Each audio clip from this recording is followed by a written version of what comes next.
자, 자, 정보 공개 이제 국민이 청구권이 있는 국민이 정보 공개 청구하고 그다음에 거부당하고 그러면 어떻게 승복해 못하면 싸울 수 있는지 이런 거 남아 있어. 자, 청구 방법, 정보 공개 청구 핵심은 뭐냐면 꼭 문서로만 청구해야 되는 게 아니래. 말로도 청구할 수 있대. 그래서 거기 포인트가 동그라미 1번 어쩌저쩌해서 셋째 줄에 보면 청구서를 제출하거나 말로써 청구할 수 있다. 이렇게 돼 있으니까 포인트는 어디라고? 말로도 청구할 수 있다는 거. 포인트. 꼭 문서로만 청구해야 되는 게 아니다. 그 다음에 또 하나 있어. 뭐 있냐면 그래서 이거 말로도 청구했잖아. 말로도 가능하다 하는 게 하나 포인트. 두 번째 포인트는 자, 정보공개 청구는 실명으로 청구해야 돼? 익명으로 청구할 수 있어? 응? 두 번째 줄에 보면 이름, 주민등록번호, 연락처, 청구하는 정보의 내용, 어떤 방법으로 공개 원하는지 공개하는 방법 이거 기재해서 청구해. 그러면 이거 익명이야, 실명이야? 실명으로 청구해. 근데 시험 문제 어떻게 내는지 아는? 그 알 권리 보장을 위해서 또 이게 이제 폭넓게 보장하기 위해서 익명으로 청구하는 걸 원칙으로 한다. 아니야, 실명으로 청구하게 돼 있어요. 두 가지 들어있죠. 네, 동그라미 2번은 그냥 넘어가. 2번은 이제 말로 청구하면 이제 담당 공무원이 다 이제 그 서류에 기재하라는 거야. 응? 넘어가고 그 밑에 판례 보니까 뭐 나왔어요? 1번 보니까 자, 첫째 줄 정보 공개를 청구하는 자가 두째 줄에 자기가 원하는 방법을 선택을 해서 청구를 했대. 그러니까 뭐 복사해달라고 청구했어. 문서 복사해달라고. 그런데 복사하는 거 귀찮잖아. 공무원이 메일로 보내드릴게요. 그럼 된대 안 된대? 그러면 끝에 가면 응? 밑에서 두 번째 줄, 셋째 줄, 그러니까 위에서 넷째 줄 정보 공개 청구하는 자가 선택한 공개 방법에 따라 정보를 공개해야 되는 거지. 공공기관이 마음대로 공개 방법을 선택할 재량권이 없다. 그치? 그러니까 청구인이 원하는 방법대로 공개해줘야지. 응? 문서 복사해달라고 청구했는데 메일로 보내드릴게요. 이거 안 된다는 얘기지. 그치? 원하는 대로 해줘야 된다 하는 얘기고. 그 다음에 자, 2번은 앞부분에 포인트가 있어. 뭐가 있냐면 자, 알 권리에서 파생되는 정부의 정보 공개할 의무는 특별한 사정이면 국민으로부터 적극적인 정보 수집, 즉 특정한 정보에 대한 공개 청구가 있어야 비로소 존재한다. 이 두 줄이 핵심이야. 그러니까 야, 일단 이론적으로 이제 국민은 정보 공개 청구권이 있고 우리 국가기관은 보유한 정보를 기본적으로 공개할 의무는 있지만 그런데 어떤 국가기관이 보유한 정보를 공개해야 되느냐 하는 문제는 그 원하는 특정 정보를 국민이 청구를 해야 국가기관은 그 정보를 공개할 의무가 비로소 존재한다는 거야. 응? 그러니까 특정 정보를 공개해달라고 청구도 안 했는데 국가기관이 그 공개할 의무가 있지는 않다. 그 정보를. 응? 그러면 그 밑에 사건이 뭐냐면 옛날에 중국하고 마늘 수입 이게 조약을 맺었나 봐. 협정을.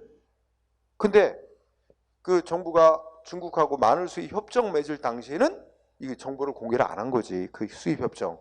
근데 나중에 이제 몇 년 지난 뒤에 그 농민들이 이제 아우성이 치는 거야. 왜냐면 중국하고 마늘 수입 협정 맺은 거 뭐냐면 뭐 처음에는 마늘을 얼만큼 조금 수입하다가 뭐 제한적으로 수입하다가 몇 년 뒤는 완전히 전면 개방.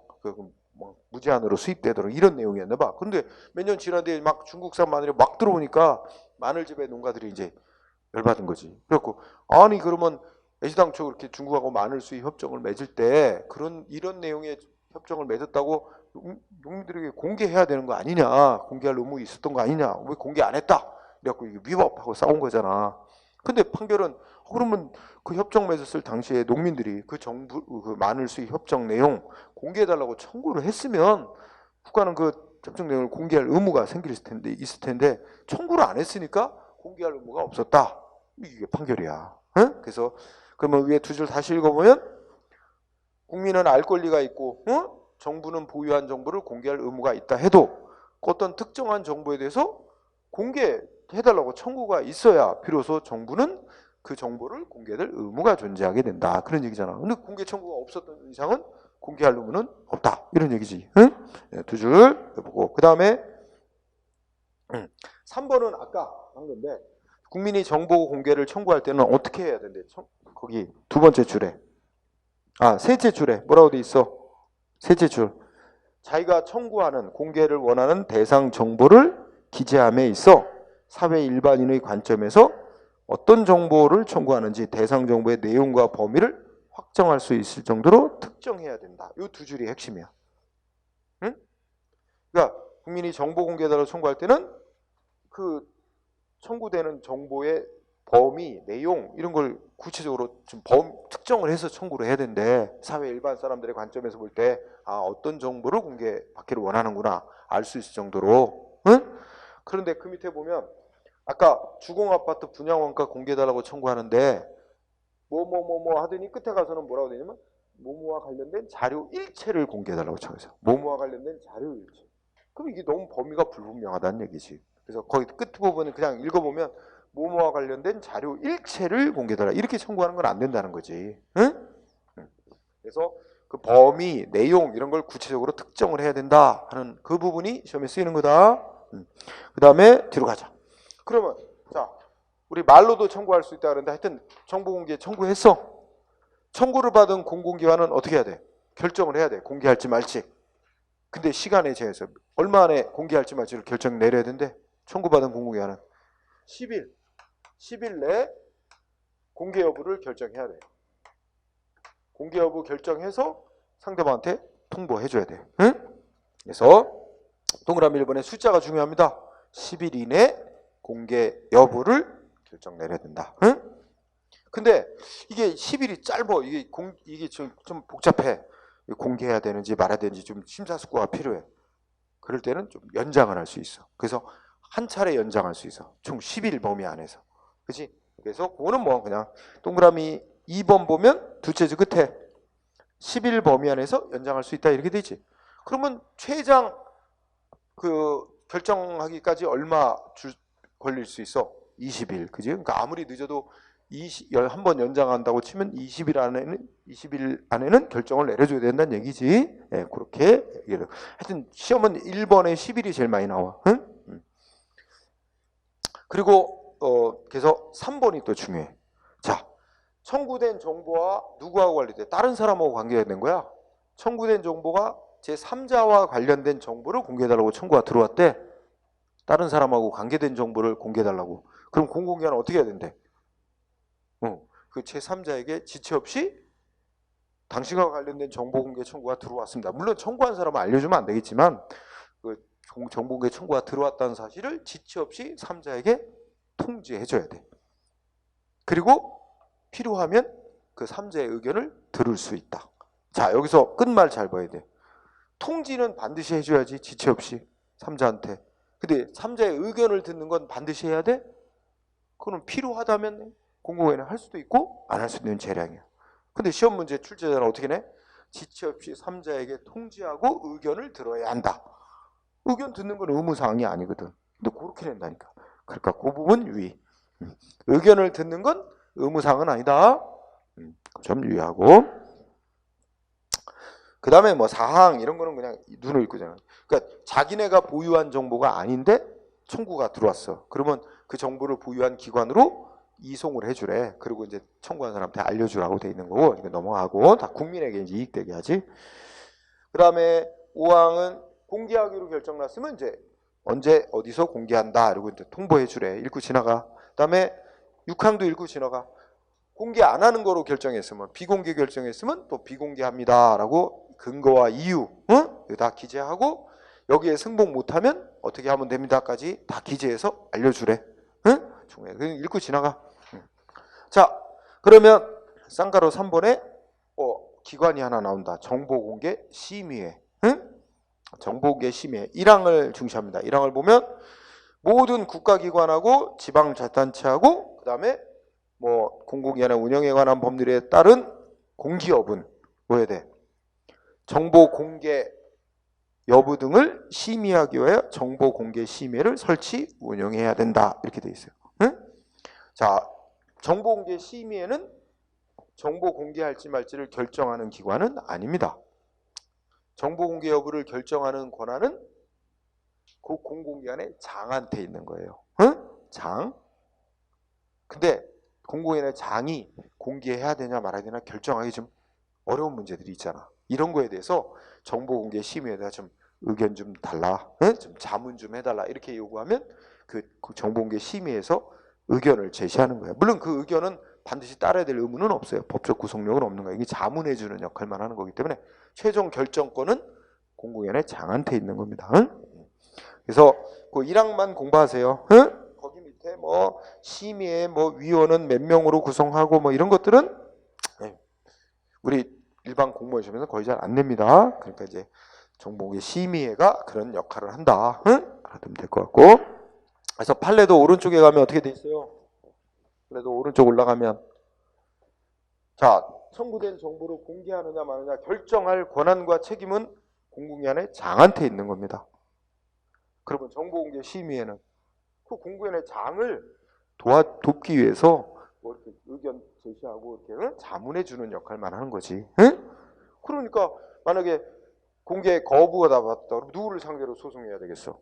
공공기관의 장을 상대로 소송하는 거지. 그러면 이거 예를 들어보자. 자, 우리 사립대학교 정보 공개 의무 있는 공공기관이라고 그랬지. 그러면 저기 뭐야 이화여대 사립대학교야. 그죠? 아니면 또 요새 뭐 저 조국 교수의 딸 뭐 고려대학교 무슨 뭐 다녔고 저기 부산의 뭐 의학 전문 대학원 뭐 다니잖아. 그럼 예를 들어 사립대학이다. 그죠? 사립대학도 정보 공개 의무 있는 공공기관이고. 그럼 거기다가 뭐 조국 씨의 딸 또는 뭐 옛날에 그 정유라 뭐 이화여대 사립대학에 대해 관련된 정보를 공개해달라 청구. 그럼 어떻게 해야 될까? 그럼 사립대학 총장이 공공기관의 장인 거야. 사립대학도 공개 의무 있는 공공기관으로 규정돼 있잖아. 그럼 사립대학교 총장이 공개 여부 결정할 권한 있는 거지. 다만 거기는 정보공개 심의는 안 만들어도 돼. 그치? 사립대학교니까. 어쨌든 결정 나오면 근데 거부 결정 나오면 사립대학교 총장을 피고로 소송하는 거지. 왜냐면 공공기관의 장에 해당되니까. 그렇지? 근데 우리 지금 배운 거 적용하면 예를 들어서 이화여대 총장이 정보공개 청구를 받았어. 정유라에 관한. 그러면 어떻게 해야 돼? 청구한 사람이 제3자에 관한 정보를 청구한 거 아니야? 그 이화여대 총장은 어떻게 해야 돼? 정유라 측에게 지체 없이 정보공개 청구됐다는 사실을 통지해주고 필요하면 의견을 들어야 되는 거, 들을 수 있는 거지, 그지? 예, 그런 과정이 거치는 거지. 자, 그다음 주제 비용 부담. 자, 이 말 맞을까? 시험에 이렇게 나왔어. 국민의 알 권리를 폭넓게 보장하기 위해서 정보 공개에 들어간 비용은 공공기관이 부담한다. 그럴싸하지만 틀렸어. 그지? 법이 누가 부담하도록 해놨어? 1번 정보 공개 및 우송. 그러니까 정보 공개에 들어가는 실제 비용. 예를 들면 복사비라든지 편지 보내고 뭐 이렇게 등기로 보내거나 이렇게 보내주면 우송료 있잖아. 그거는 누가 부담한다고? 청구인이 부담한다. 실제 들어간 비용. 실비 범위 안에서 중요한 거 청구인 부담이야. 그런데 또 면제 사유 있어요. 비용 물리지 않는 경우 있어. 동그라미 2번 보니까 그 정보를 사용하려는 목적이 공공복리 증진, 공익 목적을 위한 것이다 인정되는 경우에는 감면할 수 있다. 감액해주거나 면제시킬 수 있다. 자, 이것도 시험에 나왔는데 이게 감면 사유는 오직 그 정보의 사용 목적이 공익 목적이다. 이럴 때는 감면해 줄 수 있는 사유예요. 근데 이것도 시험 어떻게 내는지 알아? 정보를 청구한 자가 무슨 뭐 국민기초생활수급자이거나 이렇게 이제 경제적으로 어려운 사람일 경우에는 감면해 주다. 그럴싸하지? 아니야. 그 감면 사유 아니야. 응? 오직 사용 목적이 공익 목적이다. 이럴 때만 감면해 줄 수 있도록 돼 있는 거. 다 출제자들도 수험생들하고 숨바꼭질 하는 거야. 이렇게 바꾸고 저렇게 바꾸고 그럴싸하게. 그지? 네. 자, 그 다음에 그러면 공개하기로 결정났다. 공개하는 방법은 어떻게 한대? 읽어보자 이거는. 공개하는 방법으로는 열람하게 하거나 그러니까 보여주는 거지. 또는 사본이나 복제물을 교부하거나 정보통신망을 이용해서 제공하는 것 등 해서 다양한 방법으로 공개할 수 있도록 돼 있습니다. 물론 기본적으로 청구인이 원하는 형태로 공개해야지. 응? 근데 꼭 원본만 공개할 필요는 없겠지? 여기 사본 복제물 교부해도 되는 거니까 그런 것도 여기 들어있고. 그다음에 쌍가루 2번 사본 복제물의 교부. 1번 어떻게 돼 있어? 청구인이 사본 내지 복제물 교부해달라고 원하는 경우에는 그렇게 원하는 대로 해줘야 되는 거지. 다만 대상 정보량이 너무 많아. 정상적 업무 수행에 현저한 지장을 초래하고 막 수만 페이지 복사해달라 그런다. 뭐 이러면 좀 업무 수행에 현저한 지장이 있을 수 있대. 그렇다고 거부하면 안 돼. 거부하는 게 아니고 그럴 때는 기간을 나누어서 복사해 주거나, 그죠? 아니면 한편으로는 복사를 해주면서 한편으로 또 볼 수 있게 해주고 이렇게 병행해서 제공해야지, 그지? 뭐 양이 많아서 업무에 현저한 지장 초래하기로 했다고 거부할 수 있는 사유가 아니라는 거예요. 그래서 1항이. 자, 그 다음에 뭐 2항은 눈을 읽어보면 원본 공개하면 문제가 생길 수 있다. 그러면 사본이나 복제물 교부할 수 있는 당연한 이치지. 자, 그 다음에 쌍가루 선보 좀 중요하다. 부분 공개래. 그러면 어떤 정보를 공개해달라고 청구를 했는데 그 정보 다가 공개할 수 있는 부분이 아니야. 그 중에는 공개할 수 있는 부분이 있고 비공개해야 되는 부분이 섞여 있어. 근데 그거를 분리해낼 수 있어. 그러면 어떻게 돼? 공개할 수 없는 부분을 제외하고 공개할 수 있는 부분 나머지라도 공개해줘야 된다라고 돼 있어요. 그게 부분 공개. 그래서 읽어보면 공개 가능한 부분과 비공개 부분이 혼합되어 있는데 공개 취지에 어긋나지 않는 범위에서 분리할 수 있으면 비공개 부분을 제외하고 나머지 부분을 공개해야 된다. 그래서 부분 공개토록 규정이 있어요. 그러면 관련된 판례 다음 페이지 보자. 1번 판례 보니까 이제 이렇게 된 거지. 어떤 정보 공개해달라고 청구를 했는데 공무관이 전부 거부한 거야. 그래서 상대방이 소송을 냈어. 그랬더니 법원이 심사해보더니 이 청구한 정보 속에는 공개할 수 있는 부분과 공개할 수 없는 부분이 섞여 있는데 분리할 수 있네? 그러면 공공기관은 어떻게 써야 돼? 그 분리해내고 비공개 부분 빼고 나머지는 공개를 했어야 되는데 전부 거부를 했단 말이야. 그건 위법이다. 그래서 법원의 판결을 어떻게 내린대? 그러면 뭐야? 넷째 줄 청구인이 자기가 일부분만 공개해달라. 응? 이렇게 법원에 일부분만이라도 공개 거부한 건 위법이다. 이렇게 소송한 취지를 변경 안 해도 법원이 알아서 어떻게 돼? 공개 가능한 부분이 있는데 그 부분마저도 거부한 거는 위법이다 하고 일부 취소 판결 법원이 알아서 내릴 수 있대요. 응? 뭐 2항도 마찬가지지. 응? 자, 그래서 핵심 결론은 법원이 심사 결과 전부 거부한 건 위법이고 일부분만이라도 공개를 했어야 되는데 그럼 법원은 일부 취소 판결을 내릴 수 있다는 거지. 응? 공개 가능한 부분까지도 거부한 거는 일부 위법이다. 응? 비공개 부분 거부한 건 문제 없는데, 그지? 그렇게 일부 취소 판결할 수 있다는 핵심. 그 다음에 그러면 2번도 의미가 있어요. 시험에 또 나오는데 2번도 뭐냐면 여기서 두 부분을 공개 가능한 부분하고 공개할 수 없는 부분으로 분리할 수 있을 때 이제 부분 공개하라고 돼 있지. 그러면 그게 분리할 수 있는 경우란 어떤 경우를 말하는 거냐? 그런 정보를 물리적으로 이렇게 분리하는 거 그것만을 말하는 게 아니고 그 비공개 부분을 제외하고 남은 부분만 공개해도 그것이 공개의 의미가 있는 거 그런 걸 해야 되는데 그래서 이번에 보면 둘째 줄 끝에 물리적으로 분리 가능한 경우를 의미하는 게 아니라 그 두 번째 셋째 줄 끝에 다 해당 정보에서 비공개 부분을 제외한 나머지 정보만을 공개하는 것이 가능한 것이고 그렇게 나머지 부분만 공개해도 공개 가치가 있는 경우를 말한다. 뭐 특별히 뭐 심각한 상은 아니고 하여튼 시험에는 쓰였다.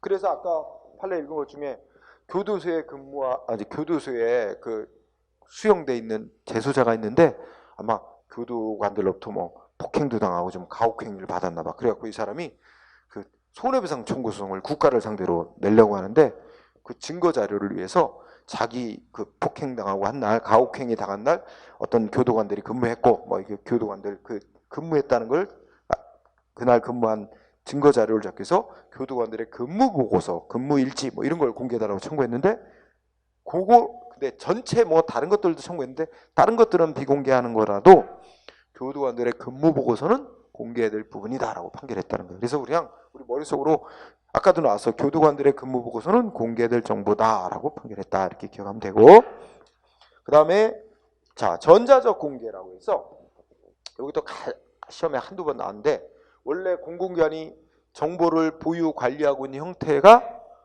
전자적 형태로 보유 관리하고 있대. 그러면 전자적 형태로 보유 관리하고 있는 정보인데 청구하는 국민이 전자적 형태로 공개해달라고 청구를 했어. 그러면 원래 청구하는 사람이 원하는 대로 해주는 게 맞잖아. 그렇지? 그러니까 그러면 전자 형태로 공개해주라. 다만 예외를 뒀지. 정보의 성질상 현저히 곤란한 경우를 제외하고는 청구인이 요청하는 대로 해줘라 이렇게 돼 있지.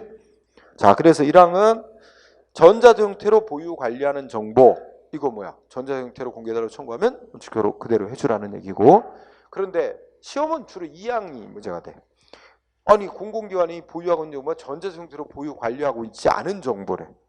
그러니까 막 옛날에 일제 시대에 작성한 문서, 응? 종이 문서로 돼 있고 막 누런 종이에 또 세로로 막 이렇게 써 있고 막 이래. 옛날엔 세로 쓰기를 했으니까. 근데 그 정보를 뭐로 보내달라면 메일로 보내달래. 청구인이. 근데 공무원 귀찮아. 안 그래요? 그걸 또 그 작업을 해야 되고, 그지? 그러면 전자적 형태로 보유하고 있지 않은 정보인데 청구인은 전자적 형태로 공개해달라고 청구를 했대. 그럼 어떻게 하래? 해줘야 된대? 끝에 가면 전자적 형태로 바꿔서 공개해 줄 수 있다. 물론 그 앞에 전제가 어떤 때? 정보의 성질이 정보가 훼손될 우려가 없을 때, 그리고 정상적 업무 수행에 현저한 제약을 초래할 우려가 없을 때, 이럴 때는 전자적 형태로 바꿔서 공개할 수 있다. 전자 형태로 공개할 수 있다. 그러니까 이걸 아주 간단히 말하면 전자적 형태로 보유 관리하고 있지 않은 정보도 전자적 형태로 바꿔서 공개할 수 있다. 이 부분이에요. 응? 그래서 시험에 쓰이기를 전자적 형태로 보유한 정보만 전자적 형태로 공개할 의무가 있고 전자적 형태로 보유하고 있지 않은 정보는 전자적 형태로 공개하지 않아도 된다. 그게 아니란 얘기지. 응? 네, 그런 의미로 이해하면 되고요. 네. 그러면 판례 알아보기가 있는데 판례 1번은 아까 한 것도 중복되는 거야. 그러니까 굳이 따로 안 해도 되겠지. 아까 한 거야. 아까 뭐 했어? 원래 이제 원하는 정보 형태로 보유하고 있지는 않지만, 그지? 공공기관이 자체 내에 이제 그 정보 내용은 다 갖고 있어서 여기서 조금 끄집어내고 저기서 좀 끌어오고 해서 약간의 편집만 하면 원하는 형태로 제공할 수 있게 돼 있다면, 그렇다면 그 정보를 보유하고 있는 거로 보는 게 맞다. 응? 그 얘기와 연관됐고, 자, 2번이 중요해요. 여기서는 2번이. 자, 이런 경우를 가정해봐. 자, 나는 뭐라고 원했냐면, 저 정보를 내가 이제 정보를 공개받아갖고 자유롭게 뭐 편집해서 쓰고 이러려고 전자적 형태로 메일로 정보를 공개해달라고 청구를 했는데 공공기관이 원하는 정보는 공개를 해줬어. 근데 방법이 복사를 해줬어요. 막 수천 페이지를. 응? 그럼 어떨까? 나는 원하는 정보는 얻긴 얻었어. 얻었는데 방법은 내가 신청한 대로 안 해줬어.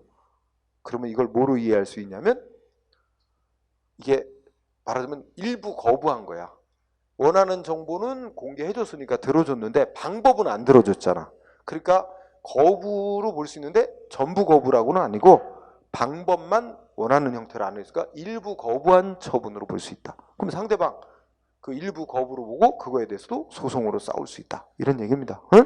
그래서 읽어보면 정보공개법이 청구인한테는 자기가 원하는 방법 지정을 해서 선택을 해서 정보공개 청구할 수 있도록 돼 있다.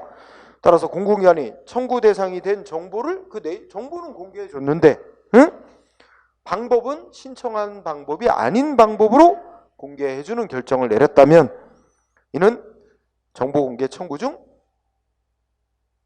청구한 정보는 공개해줬으니까 일부는 들어줬는데 방법은 일부 거부한 거다. 따라서 이거는 일부 거부 처분으로 취급을 해서 소송으로 다툴 수 있다. 이해됐죠? 뭐 어려운 판례 아닌가? 그 다음에 그 밑에 쌍가로 5번 있지? 아까 이거 보면 정보공개 청구 들어가면 공공개는 원칙적으로 10일 안에 공개할지 말지를 결정 내리면 되지. 그런데 뭐 10일까지 기다리냐. 그냥 청구하면 예를 들어서 청구 받고 바로 공무원이 말로 몇 마디 해주면 될 거. 그럼 간단한 거. 말로 몇 마디 해주면 되는 거. 아니면 이미 공개하기로 결정을 내려놨어요. 3일 만에 결정 내려놨어. 공개하기로. 그러면 바로 빨리 해주지. 뭘 아직도 자 3일 만에 결정인데 10일까지 하면 되니까 일주일 정도 더 여유 있어. 기다렸다 10일째 되는 날 해주지 뭐. 이런 식으로 하지 말래. 그래서 거의 박스 안에 보니까 뭐 4가지 경우가 있네. 다 외울 필요는 없어요. 그냥 이미 법에 따라 공개를 목적으로 작성해놓은 정보, 또 국민에게 알리기 위해 작성된 홍보자료, 또 3번 공개하는데 공개하기로 이미 결정난 정보로서 공개하는데 오랜 시간이 안 걸리는 정보. 뭐 예를 들면 이런 정보로서 첫째 줄 위로 올라가면 그 자리에서 즉시 또는 말로만 몇 마디 해주면 되는 거. 응? 이런 정보는 제 11조에 따른 절차가 뭐야? 이거 청구받은 지 10일 이내 뭐 10일 안에만 공개하고 결정하면 돼. 이거 거치지 말고 바로 공개해라. 응? 그죠? 응. 그런 뜻이고, 그 다음에 6번은 아까 했던 거 또 나왔다. 응? 원래 전자 형태로 보유하고 있는 정보 중 이미 공개하기로 결정난 정보, 응? 정보통신망을 이용해서 청구가 없어도 공개하라. 아까도 읽었었어. 네. 자, 그러면 정보 공개 청구를 했는데 이제 마음에 안 드는 결정 받았다. 마음에 안 드는 결정 어떤 걸까? 내가 청구했는데 공개 거부 못해 하고 거부하는 결정을 받았다든지. 또 하나 있어. 내가 청구한 정보 중에 일부는 공개해 주는데 일부는 거부. 근데 진짜 알맹이는 빼고 공개했어. 그럼 그것도 이제 승복 못해. 또 청구했는데 원칙적으로 10일 안에 결정을 해야 되는데 10일이 지나도록 아니 연장을 하고 하여튼 최장 20일인데 20일이 지나도 아무런 응답이 없어. 공개하는지 마는지. 이런 경우가 이제 승복 못하게 되는 거예요. 이럴 때 청구한 국민은 어떻게 싸울 수 있느냐 이런 얘기야. 자, 여기에 대해서 3가지. 자, 쌍가를 1번 청구했던 사람이 승복 못해서 싸우는 절차 3가지 있어. 크게 3가지 제목 봐. 뭐 있대? 이의신청, 행정심판, 행정소송 이렇게 3가지 방법이 있어. 자, 이의신청을 보면 자, 이의신청 동그라미 1번 청구인이 어떤 결정 받았을 때 공개 거부, 즉 뭐라고 표현해서 비공개 결정을 받았을 때 또는 부분 공개 결정을 받았을 때 그리고 20일이 지나도록 아무 결정이 없을 때 응? 이 3가지 모두 승복 못하는 거지. 이럴 때는 그 결정을 한 그 청구했던 해당 공공기관의 장한테 이의 신청할 수 있다. 응? 끝에 가면 넷째 줄 끝에 숫자 외워둬. 며칠 이내 이의 신청? 30일.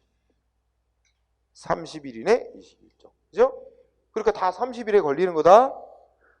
비공개 결정 나온 날로부터 30일 안에. 응? 부분 공개 결정 나온 날부터 30일 안에.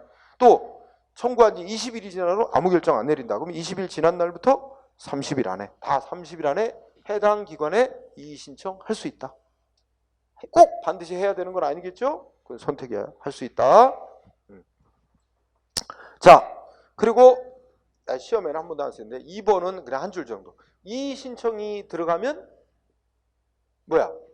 그 공공기관의 장은 저 이의 신청에 대해서 결정할 때 뭘 거치게 돼 있어?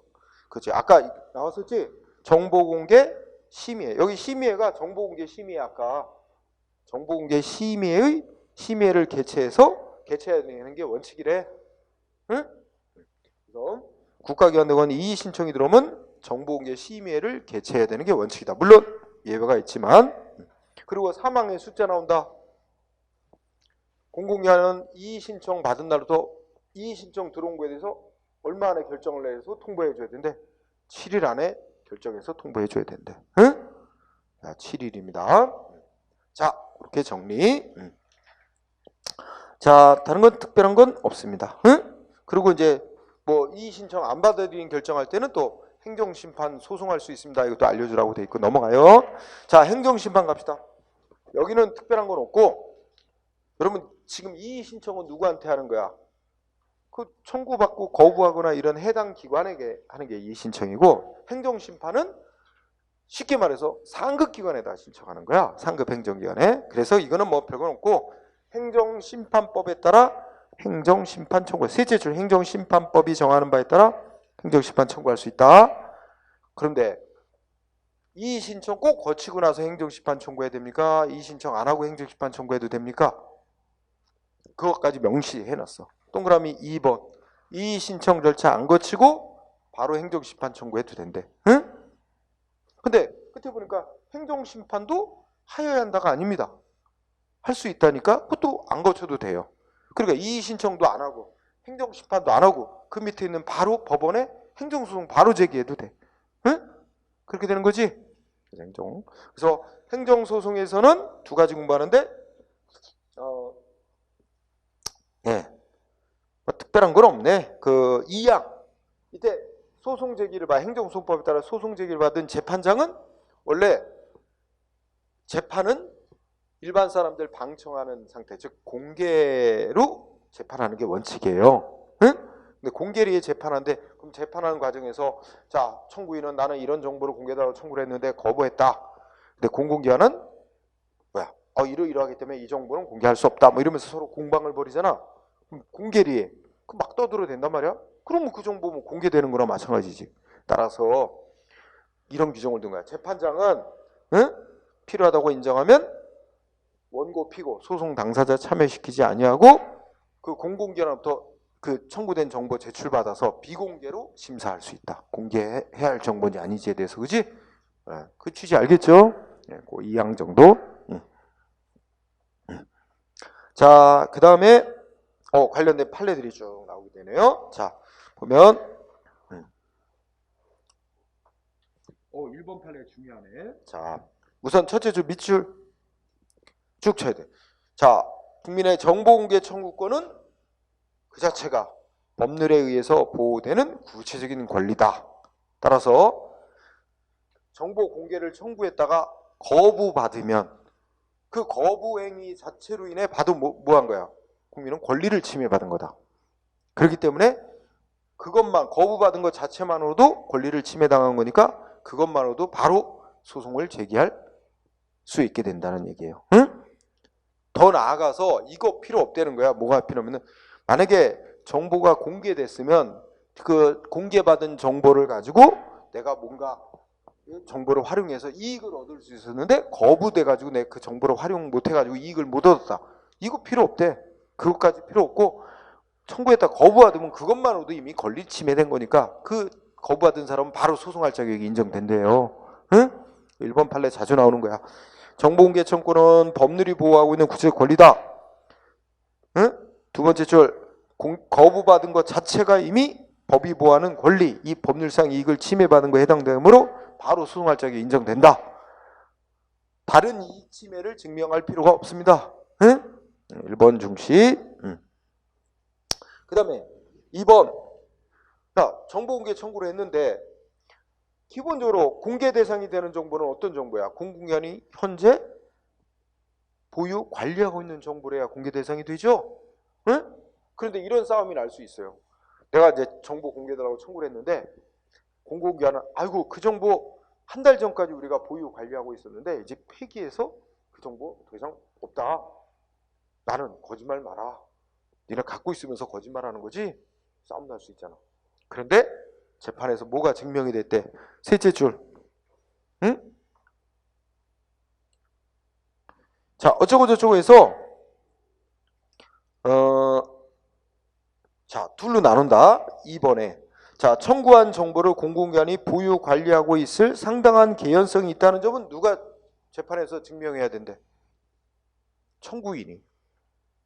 공개 청구자. 응? 그러니까 여기 두 번째 줄에 뭐 증명 책임 또는 입증 책임 이런 말을 말해요. 증명 책임이라고도 하고 입증 책임이라고도 하는데 기본 논리가 뭐야? 우리 전에도 입증 책임 나오면 재판에서 어떤 사실을 누가 증명, 입증을 해야 되냐? 기본 논리가 원칙이 뭐야? 지한테 유리하게 되는 건 지가 입증해야 돼. 그러면 청구한 사람이 야, 저 공공기관이 거짓말하고 있는 거다. 공공기관이 내가 청구한 정보를 보유 관리하고 있을 개연성이 매우 높다. 이거 입증되면 청구한 사람이 유리해지는 거잖아. 그리고 청구한 사람이 입증해야 되고, 반대로 그 정보 지금 현재 우리 안 갖고 있다. 정보 폐기했고 안 갖고 있다는 점이 입증되면 거부한 공공기관이 유리해지는 거 아니야. 그러니까 그쪽에 가면 넷째 줄 끝에 더 이상 보유 관리하고 있지 않다는 점은 공공기관이 입증해야 할 책임이 있다. 그 입증 책임 누구한테 나눠지는지, 그지? 요거 포인트. 그 다음에 자, 어쨌든 3번 재판에서 싸웠는데 정보 보유하고 있는 거 맞잖아. 아니다, 폐기해서 안 갖고 있다. 이렇게 이제 공방이 벌어졌는데 뭐로 결론이 났어? 공공기관이 그 정보를 더 이상 보유 관리하고 있지 않다는 점이 인정됐대. 응? 그래서 어디에 포인트야? 응? 넷째 줄, 셋째 줄 끝에 공공기관이 청구된 정보를 보유 관리하고 있지 아니한 경우. 그럼 이제 그걸로 이제 결론이 난 거야. 공공기관이 청구된 정보를 더 이상 보유 관리하고 있지 않은 것으로 결론이 났어. 그러면 그 재판 계속 진행할 필요가 있는 거야? 응? 아니 법원이 공개하라고 판결한들 이제 정보는 없는데, 그래 그 재판을 계속할 필요성이 없다. 그래서 오른쪽에 올라가면 뭐라 그러는 거야? 정보 공개 거부한 거 취소해달라고 소송할 이익이 없어진 거지. 그러면 어떻게 할까? 재판 끝내는 거야.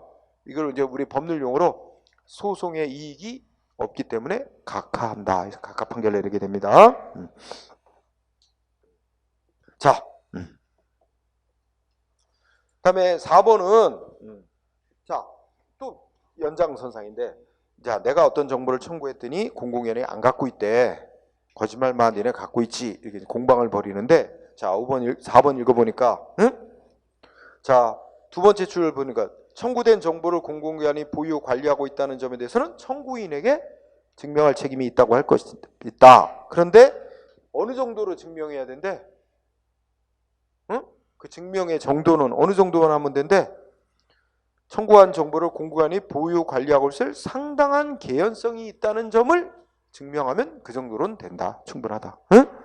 그걸 뭐 과학적 법칙처럼 완전히 100% 응? 그렇게 증명해야 될 필요는 없고, 보유하고 있을 개연성이 매우 높다. 상당한 개연성이 있다. 이 정도로 입증하면 된다는 거야. 응? 그 다음에 5번 판례 또 요새 강조되는 거다. 자, 내가 어떤 정보를 공개에 청구했거든? 그랬더니 공공기관이 뭐라 그러면서 거부를 하냐면 이래. 그 정보 얼마 전에 누가 청구를 해서 이미 공개됐어. 그거 이미 다 이미 널리 알려졌어. 또 인터넷에도 올라있어. 인터넷만 클릭해보면 쉽게 알 수 있는 정보야. 이런 이유로 거부하는 게 된대 안 된대? 공공기관이. 당신이 청구한 정보는 이미 널리 알려진 사실입니다. 인터넷만 검색해보면 쉽게 알 수 있는 정보입니다. 이런 이유로 거부하는 거 된대 안 된대? 안 된대. 또 거부당해갖고 소송을 냈어. 거부한 거 위법이라고 소송을 냈더니 재판에서 공공기관이 이런 주장해. 아이 이런 거 갖고 재판해요. 응? 이미 인터넷 검색해보면 쉽게 아는 정보인데, 다 알려진 정보인데 뭘 거부한 거 위법이라고 재판 소송합니까? 그 재판할 실의가 없습니다. 공공기관이 이렇게 주장하는 거 된대 안 된대? 그거 안 들어준대. 응? 그렇다 하더라도 판결해야 될 필요성이 있대. 재판해야 될 필요성이. 응? 그래서 자, 핵심은 5번 판례, 그죠? 셋째 줄, 공개 청구 대상이 되는 정보가 이미 널리 알려져 있거나, 응? 다른 사람에게 이미 공개돼 있어 널리 알려져 있다거나, 인터넷 등을 통하여 이미 공개돼 있어서 검색만 좀 해보면 쉽게 알 수 있다. 이런 사정만으로, 이런 이유만으로 그 거부한 거 소송으로 다툴 이익, 소외이익이 없다든지, 응? 또는 공공기관이 비공개 결정 내린 게 정당화될 수 없다. 뭐 최근에 많이 나오는 거야. 응? 자, 6번은 굳이 꼭 밑줄 안 쳐도 됩니다. 응? 네. 그 다음에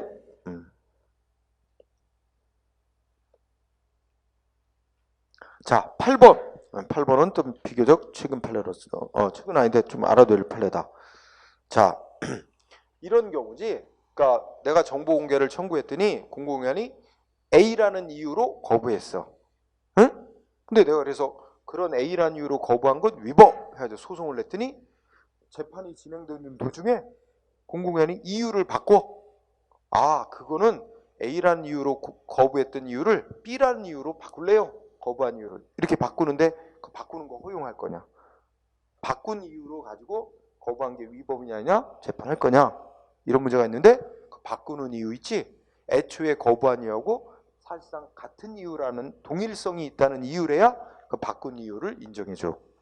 전혀 다른 이유라면 그거는 안 받아줘, 법원이. 그래서 거기에 8번에 보면 자, 정보 비공개 결정 내는 거에서 지금 청구인이 소송을 하고 있어. 그런데 처분 행정청이 공개 거부 처분한 공공기관이 당초의 처분 사유인 대상 정보가 뭐야?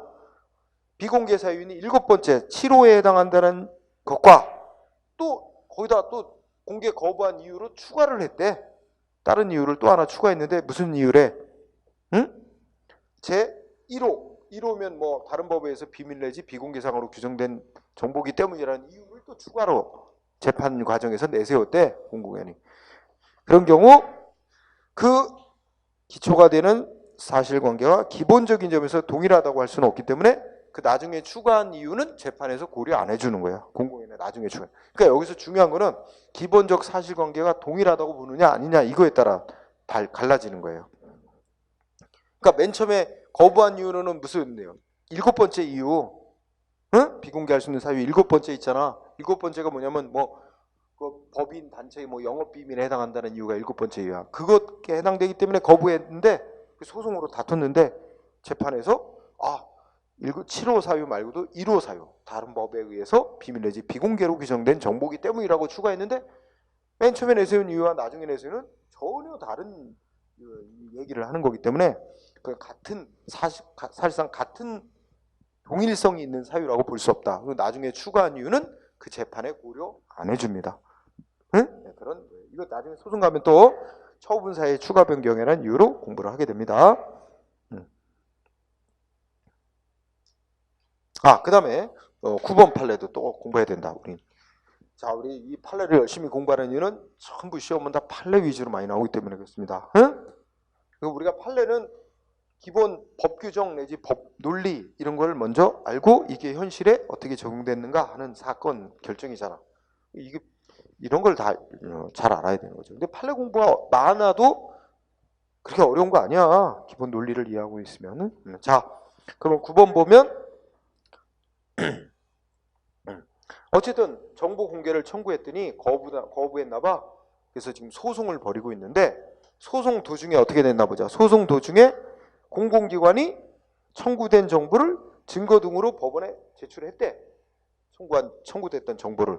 그래갖고 그 청구했던 사람이 법원을 통하여 그 청구된 정보의 사본이 이제 법원이 이제 주게 했나 봐. 그리고 청구인이 결과적으로는 어떻게 된 거야? 청구했던 정보를 법원을 통해서 받게 된 거지, 사본은. 그래서 하여튼 청구된 정보를 알게 됐다 이거지. 응? 그렇게 됐더라도 어떻게 된대? 이러한 우회적인 방법은 법이 예정하고 있지 않은 방법으로서 정보공개법에 따른 공개라고 볼 수 없기 때문에 비공개 결정 취소해달라는 소송 재판 계속해야 될 필요가 있다 이거지. 중단할 이유가 없다. 응? 그러니까 이 판결문의 핵심은 어쨌든 청구인은 청구를 했다가 공공기관으로부터 정보를 공개받지는 못했는데 거부한 것 같고 재판을 청구해서 소송이 진행되는 과정에 그 정보를 법원을 통해서 법원이 이제 공공기관에게 제출을 받아서 법원이 그걸 사본을 청구인에게 줬지. 그렇게 해서 원하는 정보를 사실상은 얻었지만 그렇다 그래서 공공기관이 정보 거부한 거 취소해달라는 소송 그 소외이익 없다. 그래서 재판을 중단할 그런 거 아니다 이거지. 어쨌든 이건 제대로 된 방법으로 공개를 받은 건 아니니까 계속 공개 거부한 것이 위법인지 아닌지를 재판으로 가려야지 재판을 중단할 이유가 전혀 없다. 이런 얘기입니다. 응? 그래서 알아둘 필요. 이런 거는 얼마든지 출제자가 싹 속일 수 있잖아. 어쨌든 청구했던 사람은 원하는 정보를 어쨌든 얻었잖아. 얻은 이상 재판을 계속할 실익이 없다. 그럼 그럴 수도 있잖아. X야. 그렇지? 네. 자, 그 다음에 이번에는 누구냐? 3자 불복 절차 나오지. 그러면 아까 저기서 시작해야지. 거기 다 써놨어. 아까 정보 공개를 청구하는 사람이 다른 사람에 관한 정보를 공개 청구했어. 그러면 청구를 받은 공공기관은 어떻게 하게 돼 있었어? 지체 없이 제3자에게 정보 공개 청구됐다는 사실을 통지를 해주고 필요하면 의견을 들을 수 있다. 이렇게 돼 있었지. 그러면 공공기관으로부터 정보 공개 청구됐다는 사실을 통지받은 제3자는 뭐 둘 중에 하나겠지. 아, 그러면 공개돼도 상관없어요. 공개하든가 뭐 전 상관 안 할래야 할 수도 있고, 원치를 않아. 공개되는 걸 원치 않아. 그럼 원치 않을 때는 어떻게 한다? 통보해온 해당 공공기관에 공개하지 말아달라고 비공개 요청을 할 수 있습니다. 자, 그러면 우리가 중요한 거 동그라미 2번, 동그라미 1번인가? 제3자는 비공개 요청을 할 수 있어요. 응? 근데 며칠 내에 해야 돼? 통지받은 날부터 3일 이내 비공개. 숫자 위에 두고, 응? 3일 이내 비공개 요청을 할 수 있어. 응? 응. 그러면 그 다음에 보다 중요한 거. 야, 제3자가 비공개 요청하면 공공기관은 그래도 공개할 수 있는 건가? 못하는 건가? 제3자가 공개를 원치 않는다. 비공개 요청이 있으면 공개하는 공개할 수 있어요, 없어요? 그래도 공개할 수 있어요. 3자의 비공개 요청이 있다고 해서 공개 못하는 건 아니에요. 그건 법이 명문화해 놨어. 뭐라고 하냐면 2항에 보면 제3자가 비공개를 요청했는데도 불구하고 공공기관이 공개 결정을 할 때는 이렇게 돼 있으니까 공개 결정 내릴 수 있다는 말이지. 그러면 이제 공개 결정을 내리면 3자한테 알려주래. 당신이 비공개 요청을 했지만 그래서 공개하기로 이러저러한 이유 때문에 공개가 마땅하다. 공개하기로 결정 내렸습니다고 3자한테 통보를 해주래요. 응? 그렇죠? 그럼 3자는 또 열받겠지? 비공개 요청을 했는데도 또 공개 결정 내렸다고 또 통보를 받으니 열받아. 그럼 3자는 그러면 어떻게 해? 세 가지 중에 하나를 한다. 아까 말한 대로 이의신청, 행정심판, 행정소송 중에 하나를 하면 돼. 근데 이의신청하는 거 기간이 짧아. 얼마 안에 이의신청하래? 공개 결정 내렸다고 통지받은 날부터 7일 안에 이의신청하래. 근데 아까 정보 공개 청구했던 사람이 비공개 결정 받거나 그러면 비공개 결정이 있은 날로부터 며칠 이내에 이의신청할 수 있어. 응? 청구했던 사람은 30일 안에 이의신청할 수 있었어요. 응? 그치? 이의신청할 수 있는 기간이 청구인한테 30일을 주는데 제3자는 비공개 요청을 했음에도 공개키로 결정 내렸다고 통지가 오면 공개 결정 통지받는 날부터 7일 안에 이의신청해야 돼. 짧아. 그 점을 좀 유의할 것. 그래서 제3자가 이의신청하는 건 7일. 그게 밑에 이의신청 행정심판 소송에 써 있는 거지? 7일 이내에 이의신청해야 되고. 또 이의신청 받은 기간은 7일 안에 결정 내리는 건 똑같은데 하여튼 제3자가 이의신청하는 기간 7일밖에 안 준다. 그 다음에 그 위에 동그라미 3항. 공공기관은 제3자로부터 비공개 결정을 받고도 요청을 받고도 공개하기로 결정을 내릴 때는 어떻게 된대? 공개하기로 결정 내린 날하고 그 다음에 실제 공개하는 날 그 사이에 30일의 간격을 두래. 왜냐면 제3자가 이의신청을 한다든지 해가지고 뒤집어질 수도 있으니까 그런 시간적 간격을 두라고 한 거야. 그래서 30일의 간격을 둬라. 최소 이렇게 돼 있죠. 그래서 그 밑에 판례는 핵심이 뭐냐면 제3자가 자기에 관련된 정보 공개하지 말아달라고 비공개 요청이 있더라도 공공기관은 뭐 할 수 있다고? 그에 부속받는 거 아니고 공개 결정 내릴 수 있다. 비공개 요청이 있어도 공개 결정 내릴 수 있다. 이겁니다. 핵심은. 그래서 밑에 즉 그 셋째 줄 위에서 넷째 줄 끝에 정보 공개 여부를 결정할 때 공공기관이 제3자와의 관계에서 거쳐야 되는 절차를 규정한 것에 불과할 뿐이며 제3자의 이게 핵심이지 제3자의 비공개 요청이 있다는 사유만으로 비공개할 사유에 해당한다고 볼 수 없다. 응? 그 다음에 무슨 또 기구가 하나 또 나오네. 아까 정보공개 심의에 있었지?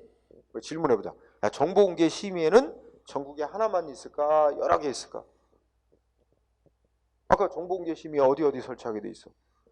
모든 국가기관, 지방자치단체마다 그리고 공공기관의 운영에 관한 법률에 따른 공기업의 정보공개 심의를 둔다. 이렇게 돼 있어요. 그리고 정보공개 심의는 국가기관마다 지자체마다 다 있는 거지. 그 수작 되게 많은 거지. 그런데 그래서 각 공공기관의 정보공개 신청 들어오면 그거 결정하는 거에 자문해주고, 응? 이 신청 사건에 대해서 뭐 그거 심사하고 이런 역할을 하는 거야. 근데 정보공개위원회는 딱 하나야, 전국에. 응? 그래서 자, 거기 정보공개위원회의 설치만 잘 보세요. 뭐야? 이거는 전국에 걸쳐 정보공개에 관한 정책을 수립하고 제도 개선, 기준 수립 등등, 그지? 뭐 다 할 필요는 없어. 정보공개에 관한 정책 수립, 제도 개선 이런 것 등을 정부적으로 통일성 있게 하도록 하기 위하여 설치하는 기구인데, 이름 정보공개위원회. 어디 소속이 중요해. 어디 소속? 행정안전부 장관 소속. 이 소속이 중요합니다. 행안부 장관. 그 다음에 기구 이름 정보공개위원회. 위원회야. 그러니까 출제자들이 어디를 많이 바꿔? 소속을 많이 바꿔. 요새 부처, 정보하고 연관 있는 부처가 어디 있을까? 이름이 과학기술정보통신부. 과학기술정보통신부 장관 소속으로. 그럴싸하잖아. 아니야, 행정안전부 장관 소속이야. 그 다음에 또, 자, 이거 뭐냐면 기구 이름을 바꿔. 아까 말한 대로 정보공개 심의회라고 싹 바꿔놓는다든지, 그지? 정보공개위원회인데 그런 거 유의하면 돼. 응? 그래서 그 밑에 뭐 위원회 몇 명으로 구성하고 뭐 이런 거 있잖아. 이런 거는 그냥 읽고만 지나가. 이런 거 잘 안 내. 응? 내는 사람이 좀 조금 이상한 사람인데 하여튼 거의 안 내니까, 응? 굳이 뭐 외우지 않아도. 그러면 오른쪽 가서 기타에 보면 또 제도 총괄이라고 있어요. 응? 자, 거기도 보면 제도 총괄에 동그라미 1번만 잘 공부합니다. 뭐라고 돼 있어요? 역시 전국적으로 정보공개 업무를 총괄하는 부처는 행안부다. 행안부 장관이 정보공개 정책 수립, 제도 개선 총괄 업무 담당하는 부처다. 응? 요것만 잘 알아두면 돼요. 자, 그래서 정보공개 많이 나오고, 그 다음에 뒤에 또 새로운 주제로 개인정보의 보호라고 있어요. 응? 그래서 오늘은 저 뒤에 제2절 개인정보보호법을 구체적으로 나가는 대신에 그 앞에 있는 거 있죠. 개인정보 보호에 관한 일반적인 논의, 요거까지만 일단 공부를 하겠습니다. 우리가 지금 공부한 거는 우리 공공기관이 보유 관리하는 정보 국민이 알고 싶다고 청하면 공개하도록 하는데, 또 한편 이거 약간 대립적인 거지. 생각을 해봐.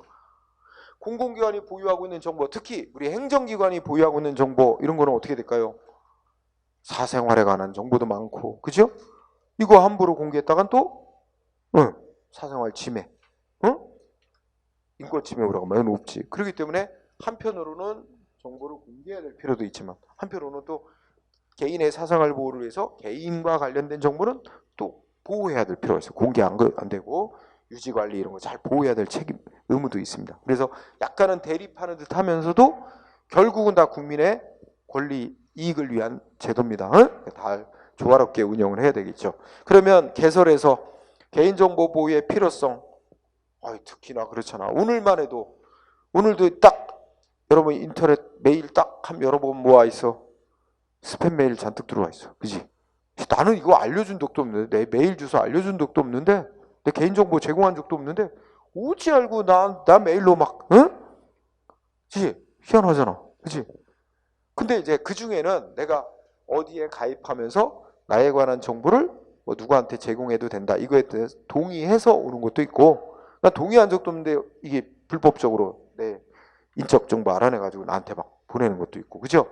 귀찮으니까 그런 거 다 신경 안 쓰지만, 하여튼 스팸 메일, 그죠? 그래서 그 요새 저 보이스피싱만 해도 뭐 개인 인적사항 알아가지고, 그죠? 전화하고, 그죠? 이 개인정보, 특히 인적사항이 노출되면 이런 범죄에 악용될 거라, 그죠? 그래서 하여튼 오늘날은 점점 개인정보 보호의 필요성이 커지고 있다. 오늘날은 개인정보와 돈으로 사고 파는 대상입니다. 그죠? 몇만 명에 관한 개인정보 알고 있어봐. 그거 팔아요. 거래 대상이 돼요. 뭐 영업하려는 그런 단체, 뭐 조직에서는 얼마나 유용해, 그지? 그 뭐 주대 이름과 저 휴대폰 번호, 뭐 메일 주소 있으면 뭐 얼마나 영업하기 좋겠어. 개인정보가 재산. 그런 시대에서 살고 있어. 자, 어쨌든 가볍게 읽고, 자, 중요한 건 2번. 우리 개인들한테는 개인정보 자기결정권이라는 권리가 보장된다. 인정되고 있습니다. 응? 개인정보 자기결정권 또는 자기정보결정권이라는데 뜻은 뭐래? 읽어보자. 외울 거 아니고. 개인은 자기 자신에 관한 정보를 관리하고 통제하며 자기 자신에 관한 정보가 외부로 표현됨에 있어 스스로 결정할 수 있는 권리를 갖는다. 이런 권리를 개인정보 자기결정권이라며, 그러며 자기 개인정보 자기결정권의 보호 대상이 되는 개인정보는 개인의 내밀한 영역이 사사로운 영역에 속하는 정보에만 한정되는 게 아니고, 특히 마지막 줄 뭐까지 포함해? 공적 생활에서 형성되었거나 이미 공개된 개인정보까지 포함. 이게 중요한 부분이야. 그러면 여러분이 출제자라면 이 개인정보 자기결정권의 보호 대상이 되는 개인정보는 내밀한 영역이 사사로운 정보에 한정되며 공적 생활에서 형성되었거나 이미 공개된 개인정보까지는 포함하지 않는다. 이렇게 바꿔낼 수 있어. 그렇게 실제 문제 나왔고, 그래서 끝부분이 그것도 포함한다는 거야. 우리가 쉬운 예로 들면 이미 널리 알려진 개인정보, 예를 들면 무슨 뭐 연예인, 우리가 유명한 연예인 뭐 장동건 뭐 사진 다 알고 있는 거 아니야. 공개되고 인터넷 다 떠돌아다니고. 근데 어느 가게에서 뭐 장동건이 뭐 후원하는 가게다, 뭐 남의 장동건 사진 갖다가 막 붙여놓고, 그지? 이거 영업하면 되겠어? 그러면 당연히 우리가 뭐 일상적으로 초상권 침해다, 개인 동의도 얻지 않고 개인의 사진을 갖다가 개인 정보를 이용해 먹는 거 아니야. 이런 거 다 법 위반이야. 응? 형사처벌 대상이 될 수 있고 손해배상 해야 되고 이런 문제가 생길 수 있죠. 응? 그래서 이미 공개된 개인정보까지 다 포함됩니다. 응? 또 공적 생활에서 형성된 정보가 다 포함되고. 자, 그게 중요한데 밑에 판례 보니까 첫 번째 판례는 개인정보 자기결정권이란 아까 위에서 읽은 대로 그 내용 써놓은 거야. 개인이 자기에 관한 정보를 스스로 관리하고 통제하며 외부로 표시되는 데 있어서, 외부로 표현됨에 있어서 공개 여부 이런 거에 동의할 수 있는 권리, 이런 거 다 포함한다. 읽고 지나가고, 이번에 여기도 아까 읽은 거 나오지? 개인정보 자기결정권의 보호 대상이 되는 개인정보 속에는 뭐래요? 읽어보자. 그 개인정보 자기결정권의 보호 대상이 되는 개인정보는 개인의 신체, 신념, 사회적 지위, 신분 등과 같이 개인의 인격 주체성을 특징 짓는 사항으로서 누구인지 그 개인의 동일성을 식별할 수 있게 하는 일체의 정보라고 할 수 있다. 그러면서 그런 정보 속에는 반드시 개인의 내밀한 사생활적인 영역에 속하는 정보만 아니고 공적 생활에서 형성되거나 이미 공개된 개인정보까지 포함한다. 그리고 그러한 개인정보를 조사하고 수집하고 보관, 처리하는, 이용하는 행위는 모두 원칙적으로 개인정보 자기결정권을 제한하는 행위에 해당한다. 그런데 이것이 법에 의해서 허용되는 범위라면 그건 적법인데 그 허용 범위를 벗어나 버리면 위법이 되고 처벌이나 손해배상 문제가 생기게 된다. 이제 이렇게 이어지게 되는 거지. 자, 그 다음에 3번은 정보 주체의 동의. 여기 정보 주체는 개인이라고 생각해.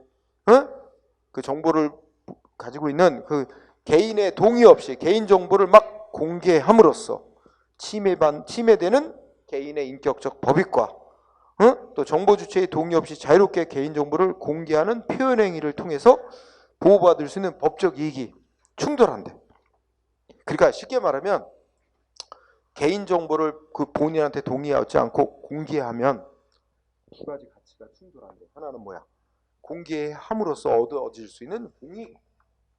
공개하면 그 공개되는 개인의 어떤 뭐 사생활 침해니 뭐 인격권 침해니 이런 개인의 불이익 충돌한대.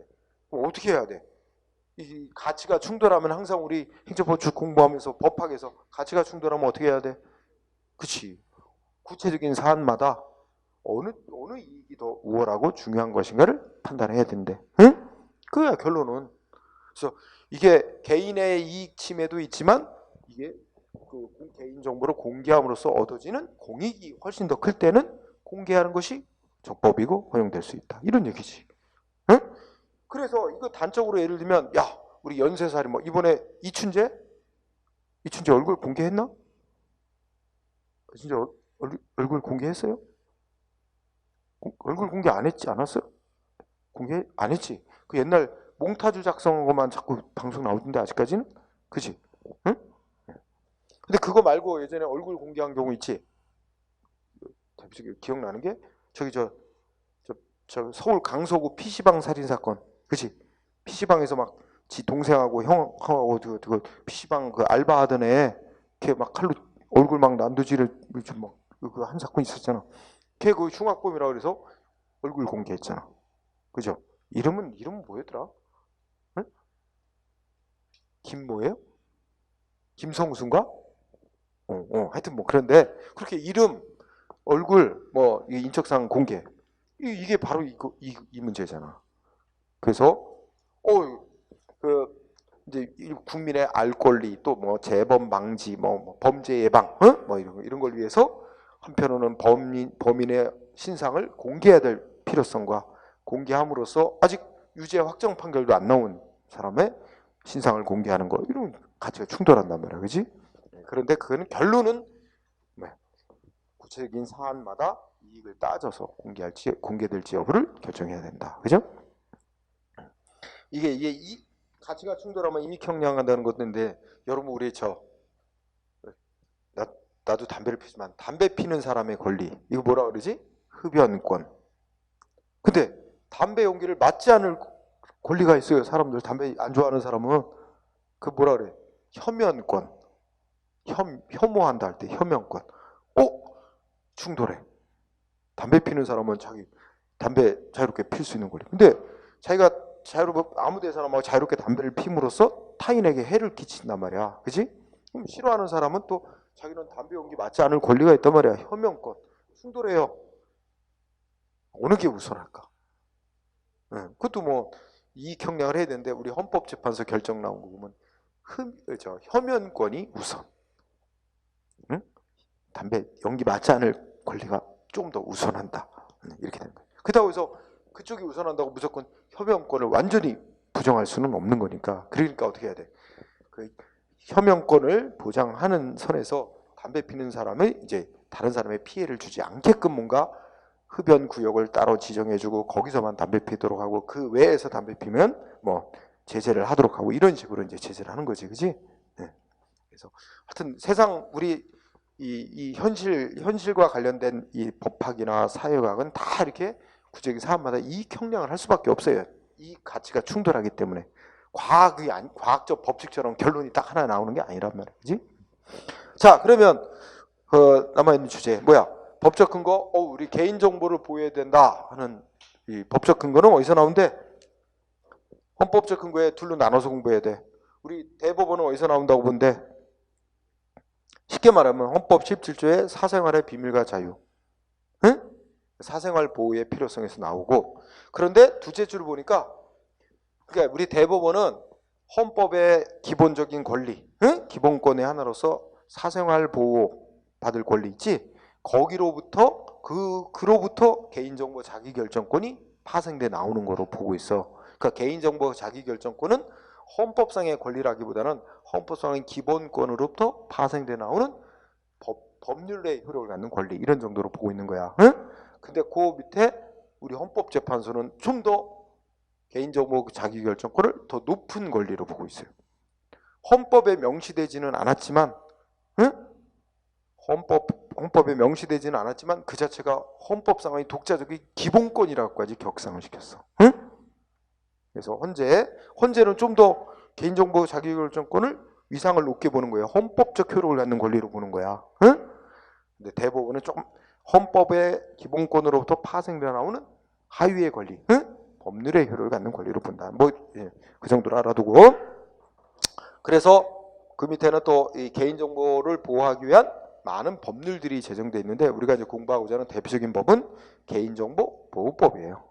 그래서 이제 이게 일반법 역할을 합니다. 자, 그 밑에 판례들을 보면, 자, 1번 판례는 우리 대법원 입장이지. 그럼 아까 위에서 읽어서 대법원은 개인정보 자기결정권을 어디서 찾는다는 거야?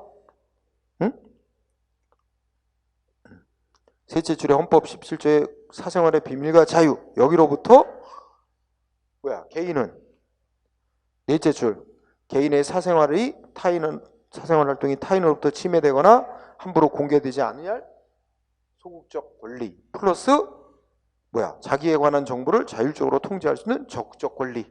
이게 다 이 헌법 17조의 사생활 비밀보호 여기로부터 나온대요. 그죠? 그러니까 개인정보 자기결정권은 자기에 관한 사생활에 관한 정보 함부로 공개되지 않을 권리, 소극적 권리. 그 다음에 또 자기에 관한 정보를 외부에 공개되도록 할 것인지 자율적으로 통제할 수 있는 적극적 권리. 이게 다 포함된 거라는 거지. 그런데 2번 판례는 오늘날 개인정보 자기결정권은 굉장히 중요한 권리다 이러면서 이거는 헌법의 어떤 사생활의 비밀과 자유 보장한 17조 이런 데서 파생돼 나오는 그런 권리라기보다는 그 자체가 하나의 헌법에 명시되지 않은 독자적 기본권에 해당하는 것으로 봐야 된다. 헌재는 그렇게까지 높여보고 있다 그래서 그런 걸 나타낸 거고. 그래서 보고 그 다음에 3번도 알아두자. 야 거기 보면 첫째 끝에 국가기관이 누군가를 감시할 목적으로 그죠?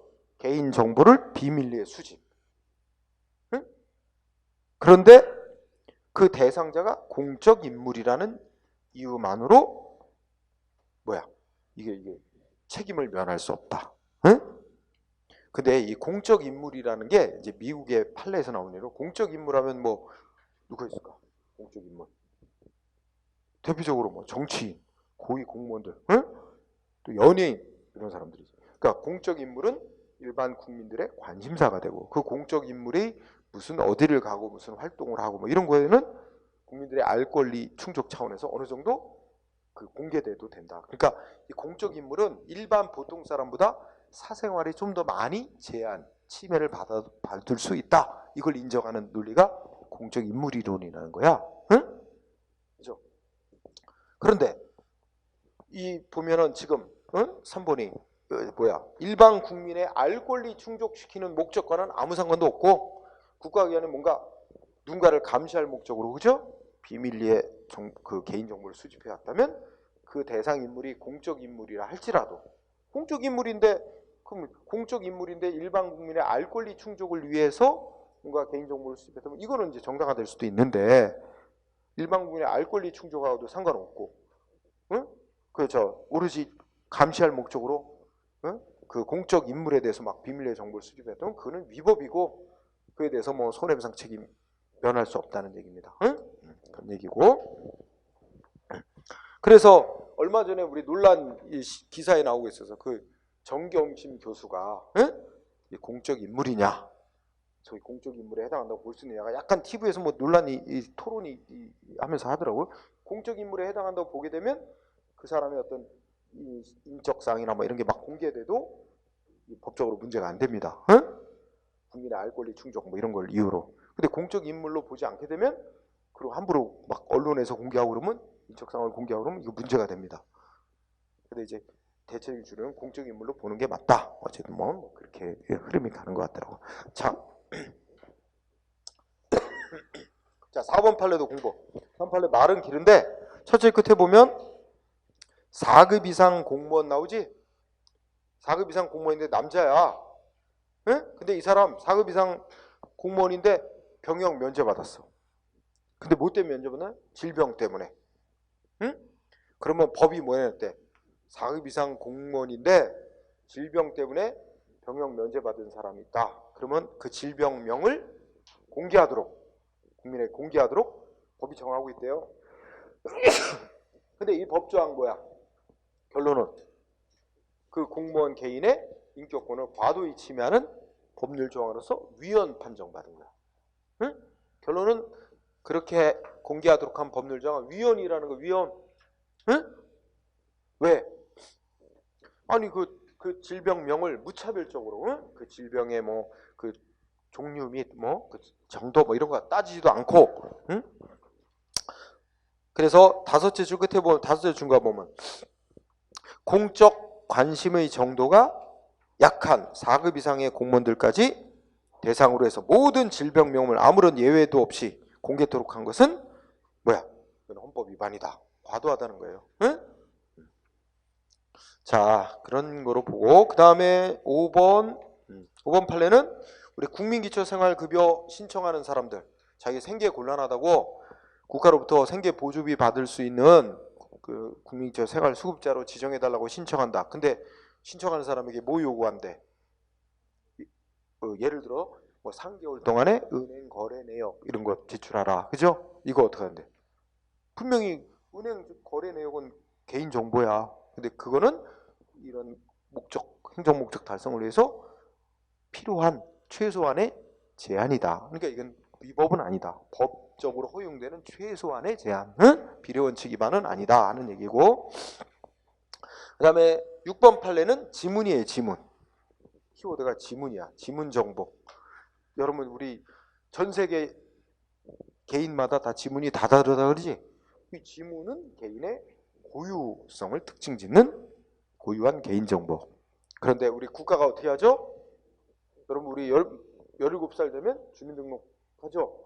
그러면서 10손가락 지문을 다 찍어요. 그치? 까만색인지 파란색인지 찍고. 그치?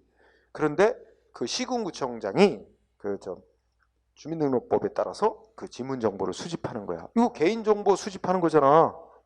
역시 지문정보 개인정보고 개인정보 제한하는 거야.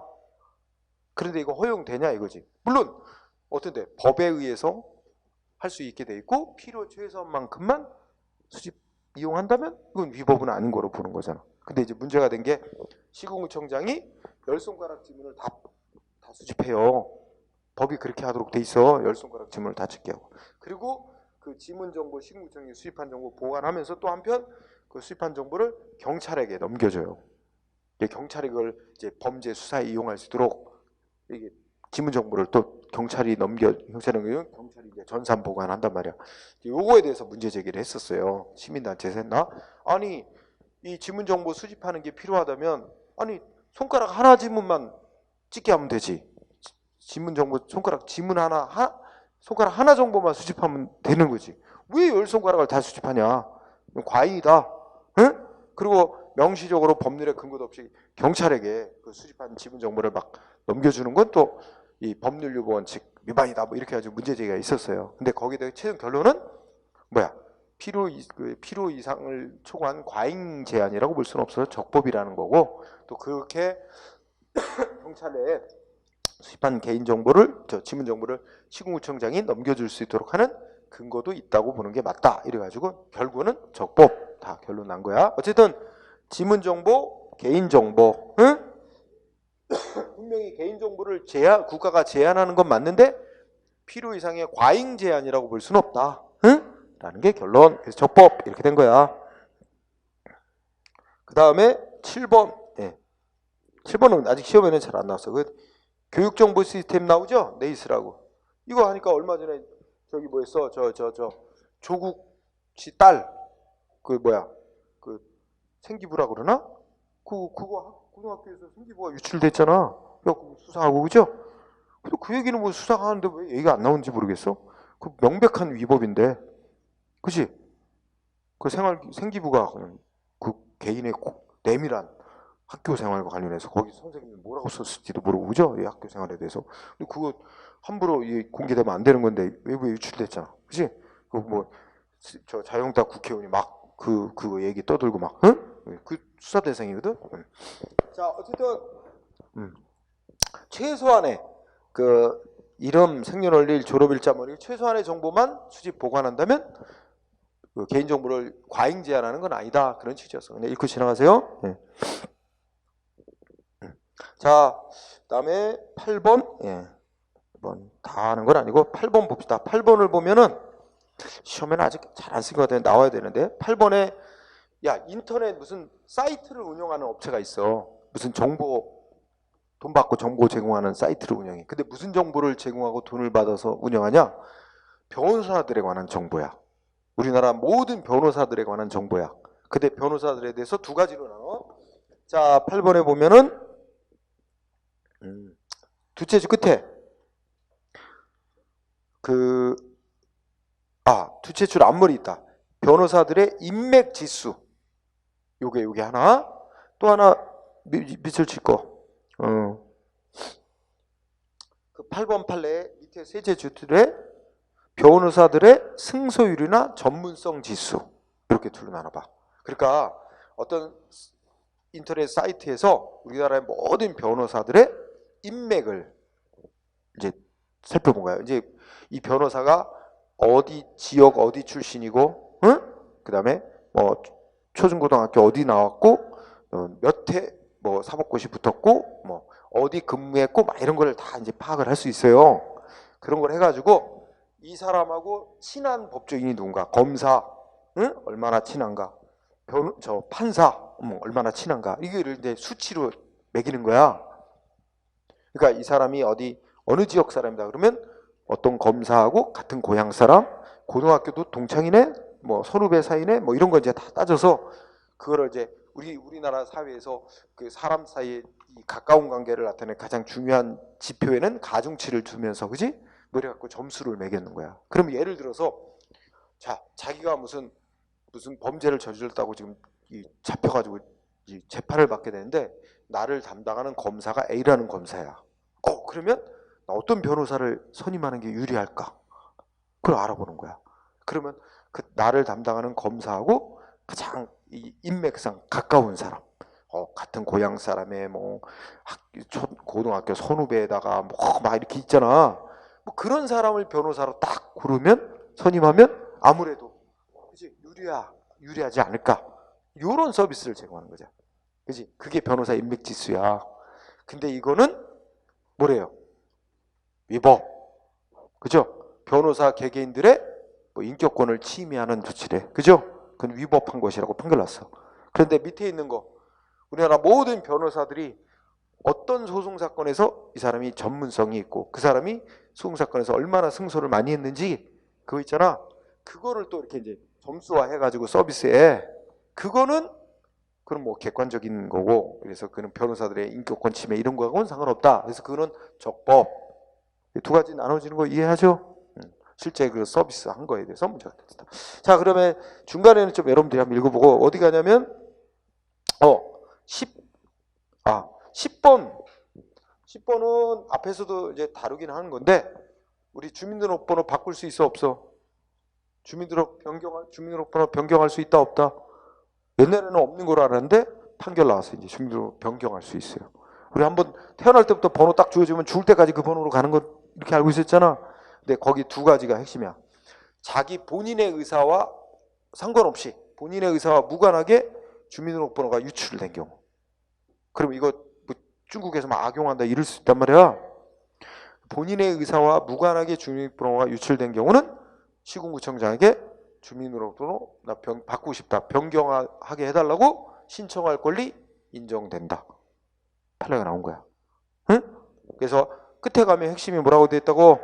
이게 세 줄을 읽어보면 돼. 나머지는 다 그거 모아진 거야. 피해자의 의사와 무관하게 주민등록번호가 유출된 경우는 성문법은 주민등록 변경할 수 있도록 하는 아무런 법 규정 없지만, 불문법인 조리상 주민등록번호 변경에달라 요구할 신청권 인정. 그러면 신청권이 있는 사람이 신청했는데 거부하면 그런 권리를 침해한 거부행위, 소송 대상이 되는 거부처분이다. 이렇게 논리가 되는 거예요. 그 부분이 핵심. 그 다음에 11번은 셋째 줄 끝에, 우리가 인터넷에 뭔가를 첫째 줄 보면 헌법 21조에서 보장하고는 표현의 자유 속에는 뭐가 포함된대? 익명으로 표현할 자유도 보장된다. 익명 표현의 자유도 포함된다. 그 다음에 그 밑에 문장, 개인정보 자기결정권이나 또 자기 의사를 인터넷이나 이렇게 표시할 때 익명으로 표현할 자유도 국가의 안전보장, 질서유지, 공공운영에 필요하면 법률에 의해 제한될 수 있다. 그죠? 그래서 이제 무슨 범죄 수사를 위해서 경찰이 우리 통신회사 있잖아. 통신회사에다가 이 사람 뭐 휴대전화 사용 내역 이런 거 이제 절차 밟아갖고 뭐 법원에 영장 받던데 절차 밟아서 개인 저 휴대폰 통화 내역 이런 거 달라 해서 이제 그 통신회사가 수사기관에게 이렇게 전달하고, 이런 거는 법률로서 국가안전보장 질서유지를 위해서 허용되는 필요 최소한의 제한에 해당하니까 그는 인정된다. 이런 취지 결론. 자, 오늘 공부는 여기까지 하고 마치도록 하겠습니다. 수고했어요.